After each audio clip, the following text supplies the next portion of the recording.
What's up, Hunter x Hunter fans? Welcome back to the channel. Today we're diving deep into the latest Hunter x Hunter chapter, Chapter 402. There's a lot to uncover with this one, with Togashi teasing us about his health, intense political maneuvering, and some insane Nen reveals. If you're ready, let's get into it.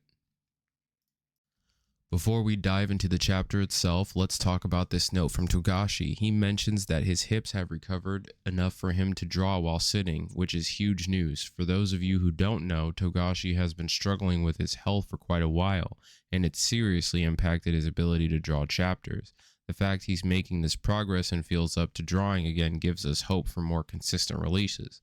Let's wish him a speedy and full recovery, and of course thank him for continuing to share his amazing story with us.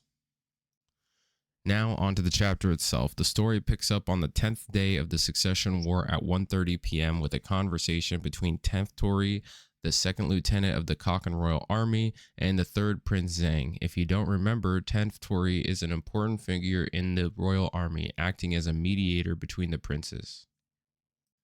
He informs Zhang that if the 3rd, 5th, and 14th princes are the last standing, both 5th and 14th princes will withdraw from the Succession War.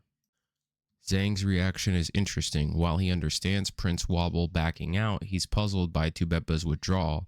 Zhang even presses to see if any official documentation has been drawn up, making it clear that in this war, trust is a rare commodity. Everyone's playing their own cards close to their chests. In a rather cryptic move, Zhang then gives 10th Tory a coin, hinting that the more he accumulates, the greater the reward. What could this mean for Zhang's long-term strategy? Clearly, every prince has their own methods of survival.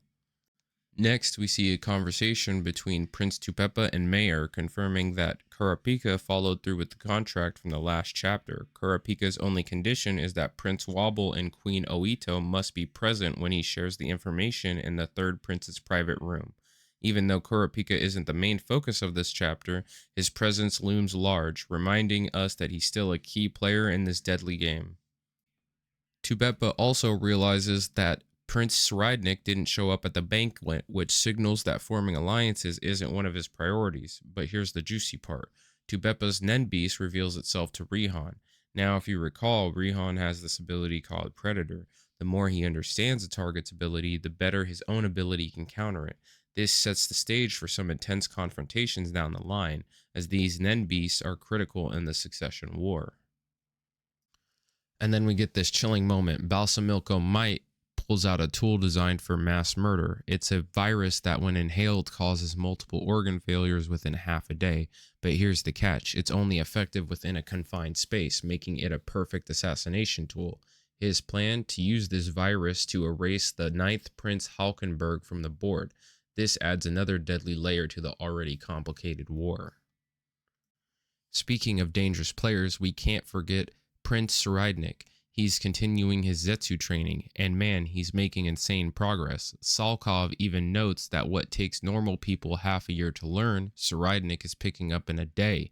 We already knew he was a monster, but the fact that he can now maintain Zetsu while running and talking, this guy is terrifying. He's shaping up to be one of the most dangerous princes in the war. On the 11th day of the war, we shift focus to Melody and 10th Prince Kacho. Kacho shows Melody a strange mark on the 11th Prince Fugetsu's back, and Melody immediately recognizes it as a Nen mark. She suspects that the mark is the result of an enemy's trap, likely an injection point from a drug affecting Fugetsu's behavior. Kacho then quickly connects the dots and believes the 7th Prince Lazarus is behind it, given his control over the drug trade. The stakes are high as Melody, Kacho, and Kaiser begin to form a dangerous plan to take down Lazarus. They intend to use Melody's flute to hypnotize the prince and his guards, while Kaiser will enter and attempt to eliminate Lazarus. Kaiser's motivations are clear here. His love for Melody, which he admitted earlier, drives him to help her in this dangerous mission. But even with Kaiser's help, Melody knows she has to be cautious, as trust is fragile in the war for the throne. As the chapter winds down, we see significant meetings between 10th Prince Tyson and 11th Prince Fugetsu, as well as Fugetsu's meeting with 7th Prince Lazarus. In both encounters, Fugetsu passes along letters, but it's the contents of these letters that really shake things up. Lucerys becomes concerned, wondering why Cacho, even after her death, would have dropped such sensitive information about the other princes. He's cautious, suspecting that there may be more at play. Finally, we get to Hulkenberg's letter, which contains some explosive information, Prince Benjamin's secrets, the evil deeds of Sheriadnik, and even shocking revelations about Hulkenberg's own birth.